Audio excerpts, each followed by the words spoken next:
교수님, 이제 오늘 작품 얘기해봐야죠. 어떤 작품인가요? 예, 지난번 예고해드린 대로 한여름의 방정식을 소개해보겠습니다. 네. 이 한여름의 방정식은 갈릴레오 시리즈 6번째 작품이에요. 이 갈릴레오 시리즈가 총 8편이 나와 있는데, 그렇죠. 그 중에서 6번째고요. 그 7번째, 8번째가 번역이 안 돼 있어요. 허상의 어릿광대하고 금단의 마술. 예, 그 두 번이 번역이 안 돼 있고. 이것도 누군가 또 번역하고 계시는 거 아닌가 모르겠어요. 분명히 나올 겁니다. 네. 뭐 워낙 그 인기 있는 시리즈니까요. 그럼요. 그리고 이 한여름의 방정식은 그 6권 중에서 3번째의 그 장편 소설입니다. 첫 번째가 용의자 X의 헌신이었고요. 네. 그리고 그 다음에 성녀의 구제 저희가 다 했죠. 그리고 이 한여름의 방정식이 3번째 그 장편 소설입니다. 네. 그러니까 탐정 갈릴레오나 예지몽 또 갈릴레오의 고뇌는 단편집이니까요. 그렇습니다. 예. 예, 맞습니다. 그리고 앞서 말씀드린 허상의 어릿광대하고 금단의 마술은 아직 예. 우리 말로는 번역이 안 돼 있고요. 있습니다.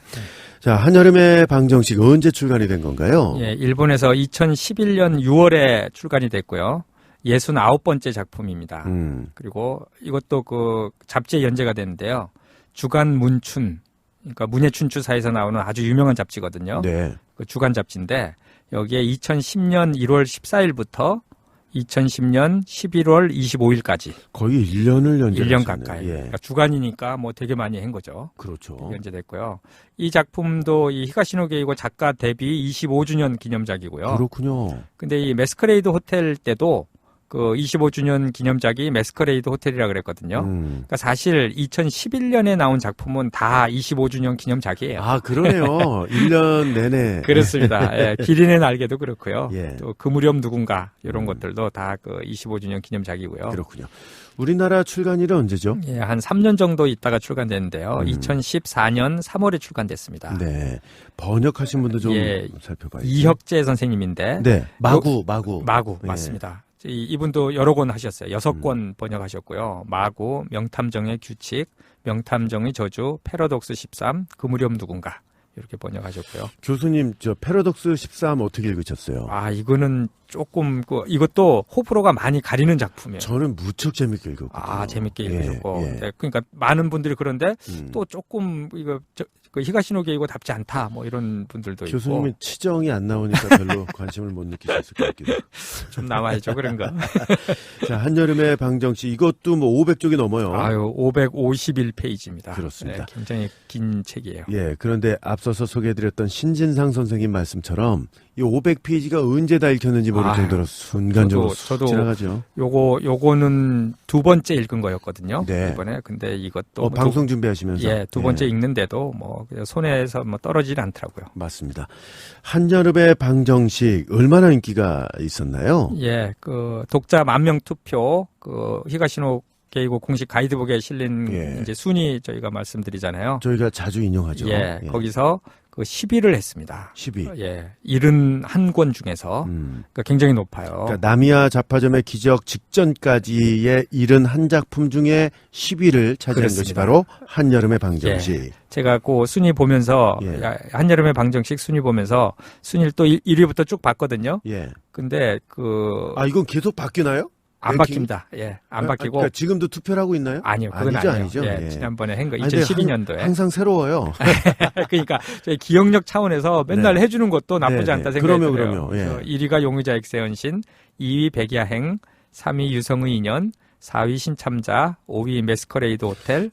매스커레이드 호텔 할 때도 잠깐 언급을 드렸지만 이렇게 높은 순위는 몰랐는데 상당히 있습니다. 인기 있습니다. 예. 6위 편지. 아니, 편지를 이기다니. 아, 그러게 말이에요. 편지를 이기다니. 예. 7위 비밀. 아니, 비밀을 이기다니. 8위 붉은 손가락. 네. 그리고 9위 도키오. 그리고 10위 한여름의 방정식. 그리고 제가 보니까 다 했더라고요. 1위부터 10위까지 저희가 방송에. 맞습니다. 근데 11위를 안 했어요. 뭡니까? 환야입니다. 저 환야 지난달에 읽었어요. 아, 저도 이거 정말 빨리 해야 되는데. 너무너무 재밌게 너무 읽었고요. 재밌어요, 이거요. 이게 사실은 그 백야행하고 비슷한데 예, 아주 비슷하죠. 그게 이제 그 작품의 연계성 이런 걸 또 나중에 그 독자들이 추측을 하는데 맞아요. 히가시노 게이고는 그렇지 않다고 얘기를 했었다고 그러셨죠, 교수님? 예, 맞아요. 근데 환야 참 재밌게 읽었어요. 아주 재밌었습니다. 네. 예, 이것도 헤이죠. 그 여자 주인공을 한번 만나봤으면 좋겠다. 그러게. 생각도 들고요. 예. 그리고 이 한여름의 방정식은 2011년 그 주간 문춘 미스테리 베스트 10이라는 걸 했는데 네. 거기서 9위를 차지했고요. 그러니까 한 해 나온 미스테리 중에서 베스트 10을 꼽는데 네. 거기서 이제 9위를 차지했어요. 근데 같은 해에 그 메스커레이드 호텔이 발간이 됐잖아요. 그러니까 그 데뷔 25주년 기념작들이죠. 예. 그래서 메스커레이드 호텔이 높아요, 순위가. 4위입니다. 4위. 야, 한여름의 방정식을 꺾다니. 그러게. 참, 이거 좀 재미인데. 네. 그리고 이 한여름의 방정식도 그 소설의 인기에 힘입어서 그 2013년에 일본에서 영화로 만들어졌어요. 저 이거 봤잖아요. 예, 저도 봤는데. 이거를 어느 케이블 텔레비전에서 예. 요걸 한번 해줬어요. 예, 그래서 저도 봤는데 요거는 나중에 좀 얘기를 더 드리죠. 영화에 관한 이야기는 나중에 예. 알겠습니다. 여름방학을 맞아 아름다운 바닷가 마을에서 여관을 운영하는 고모네로 놀러가던 초등학생 교혜인은 기차 안에서 회의 참석차 같은 곳으로 가던 데이토 대학 물리학부 유가와 교수와 우연히 알게 됩니다. 교혜인은 유가와 교수에게 고모네 여관을 소개하고 유가와는 그곳에서 며칠을 묵기로 해요. 두 사람이 여관에 온 다음 날 또 한 사람의 투숙객인 스카하라 마사스구라는 그 남성인데 이 항구 근처 바위 위에서 변사체로 발견이 돼요. 이 확인 결과 이 사람은 전 경시청 형사로 밝혀지고요. 경찰은 처음에는 단순 추락사로 단정을 했는데 부검을 해본 결과 일산화탄소 중독사임이 드러나게 됩니다. 이 스카하라가 아무 연고가 없는 마을에 온 이유와 사망 과정이 미궁에 빠진 가운데 유가와 교수는 16년 전 일어난 한 살인 사건의 진상과 맞닥뜨리고 여관 가족이 숨겨야만 했던 중대한 비밀에 한 걸음씩 다가가게 돼요. 아하. 그리고 그 과정에서 초등학생인 교혜이가 뜻하지 않게 사건에 휘말렸다는 것을 알게 됩니다. 아니 저는 이제 책도 읽고 영화도 봤는데. 영화도 봤는데 이런 내용이 있었나 싶. 그러게요. 그렇게 잘 까먹어요. 그러게 말입니다. 이 유가와 교수는 되게 사건하고 밀접하네요. 이렇게 보니까. 아주 밀접해요. 네. 자, 이 소설, 그 앞서서 말씀을 해주신 대로 갈릴레오 시리즈 중에 장편으로는 세 번째 아닙니까? 예. 근데 히가시노 게이고가 앞에 두 소설과는 다르게 집필을 좀 하겠다. 이렇게 마음을 먹었다 그러던데 사실인가요? 예. 이 작품이 그 갈릴레오 시리즈 6편이고 장편으로는 용의자 X의 헌신, 성녀의 구제 다음이라 그랬잖아요. 근데 이 히가시노 게이고가 한여름의 방정식을 집필할 때 앞의 두 소설, 그러니까 장편 두 소설이요. 용의자 X의 헌신, 성녀의 구제와는 다른 분위기로 쓰겠다고 마음을 먹었다고 해요. 그러면서 이 작가가 직접 인터뷰한 말이 있습니다. 요거 좀 소개해 주시죠. 네. 이 작품은 조금 명랑하게 만들고 싶다고 생각했습니다. 그러면서 맨 먼저 떠오른 키워드가 소년과 과학자였어요. 한 여성 편집자에게 아이로부터 공부를 왜 해야 하느냐는 질문을 받고 대답하기 곤란했을 때 분명 유가와 선생이라면 제대로 대답해 줄 수 있지 않을까 생각했어요. 라는 말을 들은 것이 그 계기가 됐습니다. 저의 경우 소년과 과학자라고 했을 때 바로 떠오른 것이 영화 백 투 더 퓨처였습니다. 주인공 마틴은 소년이라고 부르기에는 다소 어른스럽지만 친한 과학자인 박사와 나누는 유머러스한 대화는 단지 재미에만 그치지 않고 인간의 본질을 찌르는 것이었거든요. 어른을 불신하는 소년과 논리적이지 못하다는 이유로 어린이를 싫어하는 유가와가 만난다면 대체 어떤 화학 반응이 일어날까? 작가로서도 흥미가 일었습니다. 예, 아주 그 흥미로운 그리고 아주 그 그러네요. 소설의 배경에 대해서 잘 그 이야기를 해준 그 작가 사실 인터뷰예요. 지금 영화 백투더 퓨처 얘기가 나오니까 예. 뭐 이 대목에 말씀을 드리지 않을 수가 없는데 네. 박인권 교수님하고 저하고 함께하는 팟캐스트가 또 하나 있습니다. 하나 더 있습니다. 이게 뭐냐 하면 FM 90.7MHz 경인 방송을 통해서 지상파 방송을 통해서도 이제 방송이 되고 있는데 매주 토요일하고 일요일 일부에 별빛 시네마가 나가잖아요. 그렇죠. 예. 이 저 박인권 교수님이 히가시노 게이고에만 정통하신 게 아니고 정말 수많은 영화에도 영화 줄거리 뭐 이 정도 가지고 말씀드리는 게 아니고 뒷이야기들, 예. 비하인드 스토리를 너무너무 재밌게 잘 엮어주시는데 아주 좋아합니다. 맞습니다. 예. 히가시노 게이고의 우리 팬 여러분들도 가끔 시간 좀 내셔서 팟빵에서 바로 검색이 됩니다. 별빛 시네마라고 검색을 하시면 되고요. 이 백투더퓨처 우리가 다뤘잖아요. 저희가 다뤘죠. 여러 회에 걸쳐서 맞습니다. 다뤘습니다. 아주 너무 재미있게. 재밌었으니까. 그렇습니다. 아니 히가시노 게이고도 이렇게 보시는 거니까. 맞습니다. 저희 팟캐스트도 별빛 시네마도 많이 사랑해 주시면 좋겠습니다.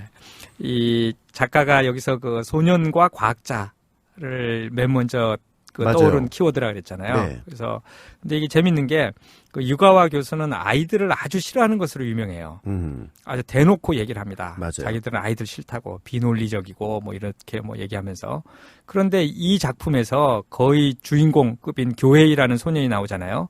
근데 이 소년과 교류를 아주 잘합니다. 네. 아주 잘해요. 평소에 그게 좀 다르죠. 달라요. 평소에 아이를 싫어하는 유가 교수가 아니에요. 그래서 그 교회의 방학 숙제를 도와주고요. 네.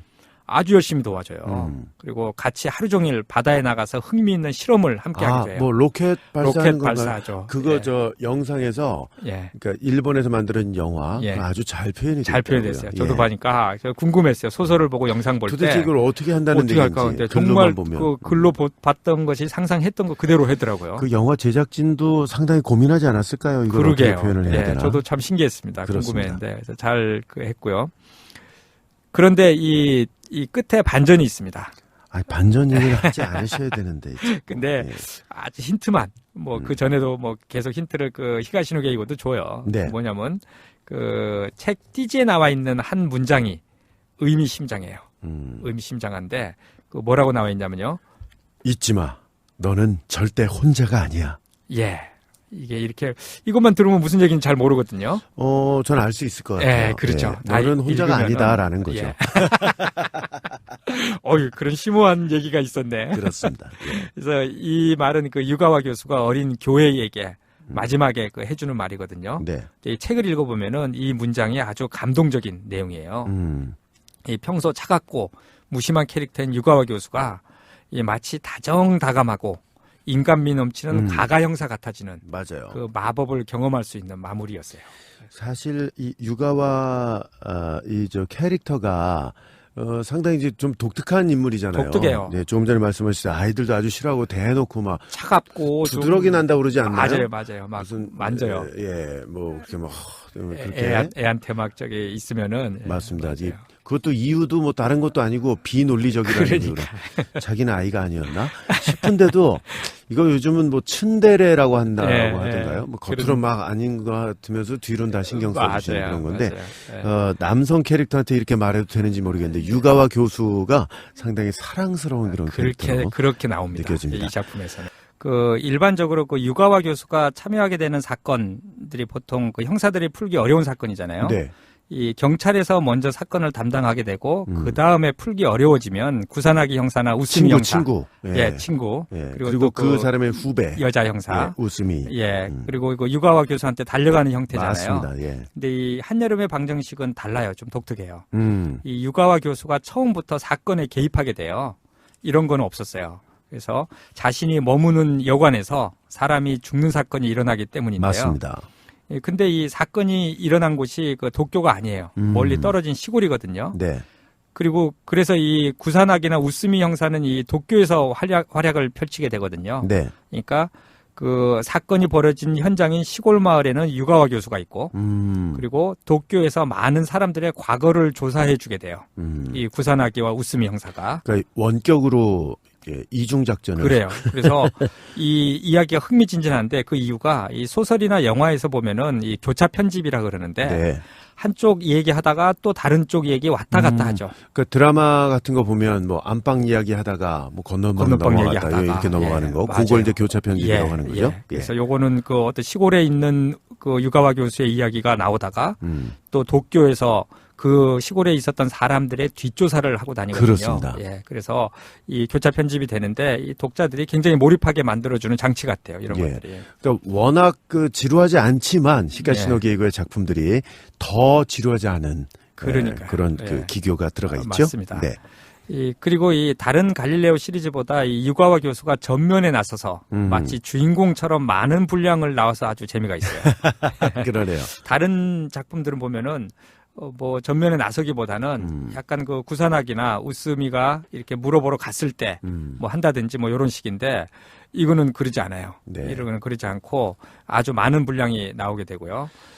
그 이유 중에 하나가 이런 거죠. 이제 뭐 그 유가와 교수 본인이 사건의 한가운데 맞습니다. 있기 때문에 그의 활약상을 볼 수 있어서 아주 좋았던 것 같습니다. 네. 갈릴레오 시리즈가 총 8권을 집필을 했는데, 그러니까 장편으로는 지금 3번째 작품인 그렇죠. 거 아닙니까? 이 작품이요. 그래서 지난 시간에 말씀해 주셨듯이, 히가시노 게이고 자체가 앞의 소설들과는 좀 다른 분위기로 쓰겠다고 한 게 바로 이런 면이 되겠습니다. 맞아요. 이 작품에서는 그 과학기술과 환경보호 문제, 이걸 심도 있게 다루고 있죠. 예, 이 소설의 전반적으로 흐르는 이야기가 이 아름다운 해변을 가진 시골 마을에 네. 기업체가 들어와서 바닷속에 있는 희귀 광물을 개발하려고 하는 문제를 두고 일어나거든요. 네. 유가와 교수도 사실 그 기업체 측에서 요청을 해서 그곳에 가가지고 그 조사하는데 도움이 이제 되기로 하고 뭐 토론하는데 이제 참여하러 가서 일어난 일인데요. 맞습니다. 그래서 즉 이게 개발이냐 환경 보호냐 의 문제에 직면하게 돼요. 근데 이 현대 사회가 이게 보면은 자연과 과학의 공존이라는 주제가 큰 화두가 되고 있거든요. 맞습니다. 이 자연을 파괴하면서도 이 사회의 유지와 발전을 위해 과학의 적용을 어디까지 허용할 것인가의 문제가 참 큰 일이거든요. 이게 쉽지 않은 문제예요. 맞아요. 네. 그래서 우리나라에서도 최근 들어서도 이슈가 되는 거 있잖아요. 뭐 원자력 발전 문제. 도 있고요. 뭐 4대강 문제 이런 것들도 이 우리나라가 과학과 자연의 공존이라는 문제에 직면하고 있다는 증거 같고요. 네. 이 히가시노 게이고도 이 한여름의 방정식 작품에 대한 자신의 어떤 인터뷰에서 과학 기술과 환경 보호라는 주제에 대한 이야기를 했어요. 이 작품의 무대로는 바닷가 마을을 선택했습니다. 왜냐하면 이번에는 과학기술과 환경보호라는 것도 테마의 하나였으니까요. 물론 유가와는 과학자 쪽의 사람입니다. 그리고 그와 대결하는 환경보호주의자 측 인물로서는 여성 자연보호주의자 한 사람을 등장시켰습니다. 원자력 발전으로 대표되듯이 과학기술은 때로 환경에 큰 피해를 줍니다. 그 점에 관해 과학자인 유가와는 어떻게 생각하고 어떤 자세를 취하고 있을까? 이번 작품에서는 그것을 명확히 하고 싶다고 생각했습니다. 과학기술을 다루는 갈릴레오 시리즈를 계속하고 있는 이상 피할 수 없는 문제죠. 탐정이기 이전에 과학자인 유가와를 그리려고 한 겁니다. 유가와와 자연보호주의자인 그녀는 어떤 특수한 과학기술을 둘러싸고 몇 번이나 설전을 벌입니다. 유가와의 주장은 명쾌합니다. 모든 것을 안 다음 자신이 나아갈 길을 선택하면 된다는 것이죠. 그리고 바른 길을 선택하기 위해서 사람은 과학을 알아야 한다는 것이 그의 주장입니다. 그는 소년에게도 같은 주장을 펼칩니다. 소년도 처음에는 이과를 싫어했지만 유가와 교수가 보여주는 갖가지 실험에 참여하는 동안 과학에 흥미를 갖게 됩니다. 예. 이게 히가시노 게이고가 인터뷰한 내용을 그렇습니다. 소개를 해드린 겁니다. 그러니까 이 히가시노 게이고는 이과 출신이라 맞아요. 어떤 과학에 관한 어떤 심도 깊은 어떤 관찰력, 통찰력 네, 이런 게 맞습니다. 많아요. 그래서 소재도 정말 다양하고요. 다양하고요. 예. 예. 그래서 이 작품에서도 사실은 그 환경보호나 과학기술에는 이 작품의 아주 메인 줄거리가 아니거든요. 네. 그럼에도 불구하고 그 많은 이야기들을 끼워 넣어가지고 이 독자들이 아주 그 재미있게 만들어주고 있어요. 그 히가시노 게이고 작품 중에는 그렇게 사회적 이슈가 되는 내용들이 이렇게 들어가 있단 말이에요. 있어요. 예. 예. 그래서 뭐 사회파 작가다. 사회파 작가라고 이렇게 보고 분류를 계시는 하기도 분들도 합니다. 있고요. 근데 이 히가시노 게이고가 또 뛰어난 점이 이런 딱딱한 문제잖아요. 어떻게 보면 그럼요. 과학 무슨 환경보호 뭐 이런 것들은. 네. 근데 이 소설 속에 넣더라도 아주 가볍게 다뤄요. 음. 너무 진지하게 다루지 않고. 그리고 이 진짜 소설에서 하고자 하는 이야기는 어떤 개인 또 한 가족의 이야기로 귀결이 돼요. 그러니까 감동의 라인을 타는 거예요. 그렇죠. 예. 예. 그래서 이 독자들이 자신의 이야기인 것 마냥 어떤 개인 한 가족의 이야기니까요. 아주 빨려 들어가게 가서 읽게 되고요. 그리고 또 그 앞에서 얘기한 것처럼 이게 과학적 지식, 정보 이런 것들을 얻는 게 이게 히가시노 게이고 소설이 주는 아주 덤이라고 생각이 돼요. 아니 근데 뭐 줄거리도 기억이 안 나는데 이 과학적 지식과 정보가 기억이 교수님은 나시겠군요. 한 3번 읽어야 날 것 네. 같아. 지난 시간에 잠깐 말씀해 주셨다시피 이 한여름의 방정식 이 소설은 인기에 힘입어서 영화로도 만들어졌죠. 예, 사실 그 영화는 제가 그 최근에 좀 봤는데 네. 아주 잘 만들었더라고요. 예, 아주 최근에 보셨어요? 예, 최근에 예. 봤어요. 최근 이제 여러 번 예전에 봤지만 이게 그 일본에서 그 2013년 6월 달에 개봉을 했고요. 네. 이 용의자 X의 헌신 개봉 후에 이 후쿠야마 마사하루가 정말 빅스타죠. 그럼요. 예. 뭐 유가와 교수하면 무조건 후쿠야마 마사하루예요. 네. 근데 이 5년 만에 이게 나온 겁니다. 이 영화에는 물론 드라마에는 나왔어요. 갈릴레오 시리즈 드라마에는. 근데 그렇게 했고 이 용의자 X의 헌신 제작진이 그대로 투입이 됐어요. 그렇군요. 예. 그리고 이 2013년 일본 개봉작 중에서 만화 영화를 제외한 실사 영화 부분의 입장 수입 1위. 워낙 일본은 만화 영화가 많아요. 예. 만화 영화 이기기 어렵습니다. 그렇습니다. 참 신기한데요. 네. 그리고 이 유가와 교수 역을 이제 후쿠야마 마사하루가 맡았잖아요. 네. 그래서 이 영화로 요코하마 영화제에서 나무주연상을 수상을 했어요. 그래요? 예. 그리고 그 특별히 좀 얘기를 길게 좀 할 만한 얘기가 있어요. 이 소설의 한여름의 방정식에도 구사나기와 우스미가 이렇게 열심히 활약을 하는데 영화에서는 좀 달라요. 네. 예, 우스미가 나오지 않고 그러니까 우스미 같은 형사가 나오는데 여자 네. 형사가 나오는데 키시타니 미사라는 형사를 새로 등장을 시킵니다. 그래요. 그 갈릴레오 시리즈에도 이분이 나오는 게 있더라고요. 맞아요. 예. 시즌 2. 시즌 2에. 갈릴레오 시즌 2에는 대부분 이 키시타니 미사라는 맞습니다. 그 형사가 나오고 그러니까 시바사키 코우라는 배우가 이제 어디 유학을 가는 걸로 이렇게 나오던가요? 예. 이렇게 나오죠. 그 이유도 이제 좀 이따 나옵니다. 네, 뭐냐면은 제가 너무 앞서갔어요. 이게 요시타카 유리코라는 배우예요. 이 키시타니 미사라는 형사 역을 한 배우가 네. 아주 미인이에요. 그렇게까지 미인은 아니던데 교수님은 다 미인이라고 다 그러시니까. 예. 눈이 낮은 거예요, 제가. 가지고 그 요시타카 유리코인데 이 시바사키 코우에게 이제 넘겨받게 되는데 1988년생이고요. 2007년에 노리코이 식탁으로 데뷔를 하고요. 19살 때? 예, 일찍 데뷔해요. 그러네요. 예. 요시타카 유리코가 그 TV 드라마 갈릴레오 시즌 2에서도 그 키시타니 미사 형사 역을 맡았고요. 좀 전에 말씀해 주셨던. 예. 네. 이게 그 우스미 형사의 그 시바사키 코우가 왜 안 나오게 되냐면은 네. 이 가수 투어를 했어요. 이 영화를 찍을 때. 그래요? 그리고 드라마를 그래서 찍을 나오는 때. 거구나. 예, 갈릴레오 시즌 2를 찍을 때. 예. 그래서 그 이유가 큰 것 같고요. 이 요시타카 유리코는 그럼 시바사키 코우가 가수로도 가수예요? 유명해요. 예. 가수로도 꽤 유명해요. 약간 고양이상이잖아요. 맞아요. 예, 맞아요. 예. 가수로군요. 아주 그 자부심도 갖고 있고 꽤 유명해요. 네. 근데 이 그 요시타카 유리코가 한국 영화에도 나온 게 있는데요. 그래요? 예, 그 엽기적인 그녀 감독 곽재용 감독 있죠. 네, 네. 그러니까 사이보그 그녀라는 영화인데, 예, 이게 한일 합작 영화예요. 요 20살 때 찍은 영화네요. 그러면. 그렇죠. 예. 예. 그리고 그 2012년도 비교적 최근에도 나왔는데 이때가 그 독도 갈등으로 한일 관계가 아주 악화됐을 때거든요. 근데도 한국 드라마에 출연했어요. 이 뱀파이어 검사 시즌 2. 도 나왔고요. 그렇군요. 근데 이 영화에 보면은 그 소설에는 구사나기 형사가 굉장히 활약을 하거든요. 네. 근데 영화에는 구사나기 형사가 뭐 있는지 없는지 모를 정도로 예. 아주 미미하게 나오더라고요. 유리코가 아무래도 예. 더 많이 예, 비춰주는 메인으로 게 했어요. 좋았겠죠. 예. 예. 그리고 그 영화에 보면은 제가 영화 보면서 참 좋았던 게 네. 소설에서 나오는 중요 그 시골 해변 마을 있죠. 하리가우라 마을인데 이걸 직접 보여주잖아요. 네, 네. 아주 아름답죠.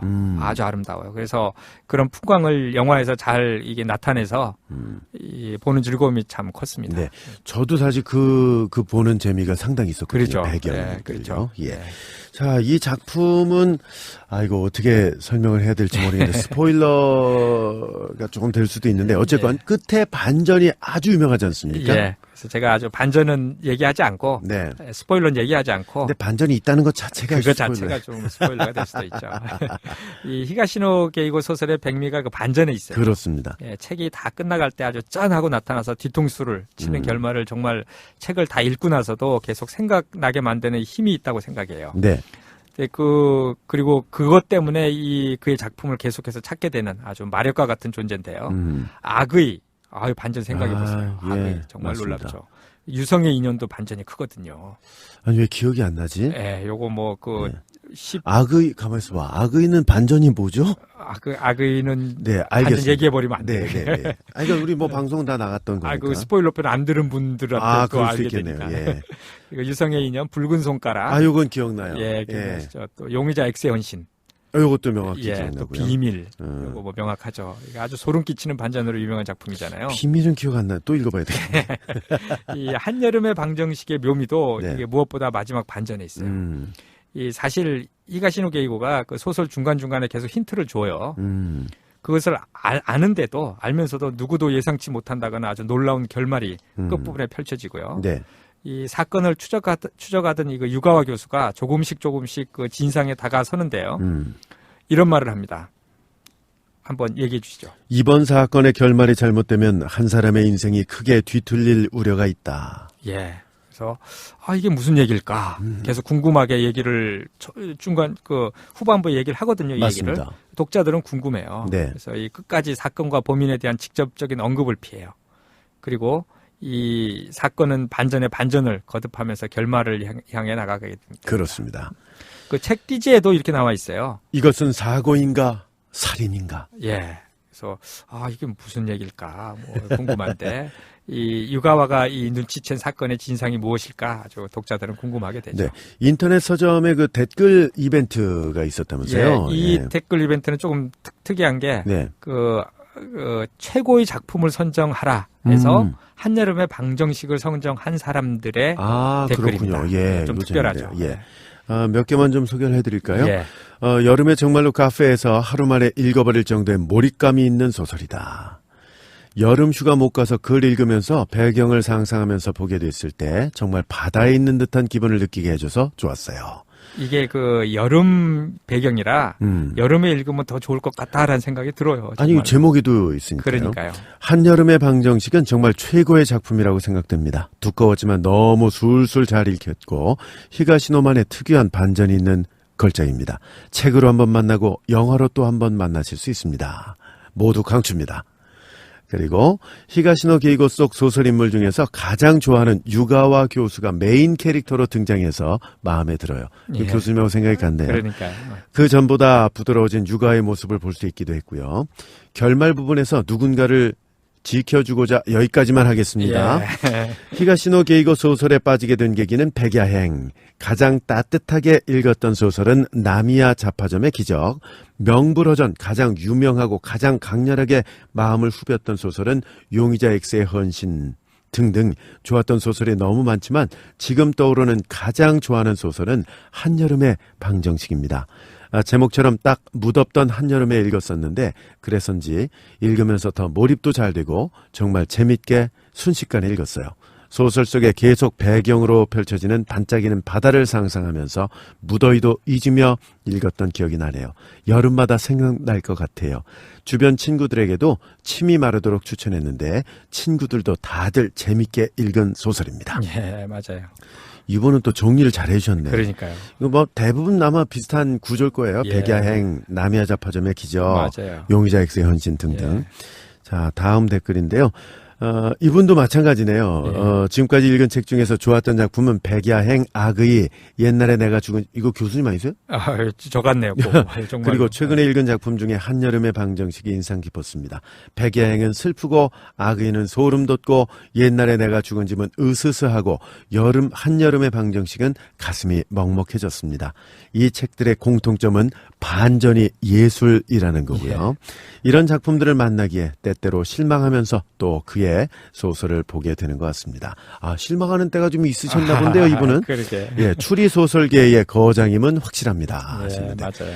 그 추리 소설이라고 이렇게 딱 묻기도 좀 애매해요. 그렇습니다. 예, 이게 너무 작은 다양해서. 규조일 것 같은데 예, 그렇죠. 좀 미스테리 또 뭐 휴먼 또 사회파 SF, 이렇게 여러 가지 과학, 다. 뭐 맞아요. SF도 정말로 다양해요. 해야죠.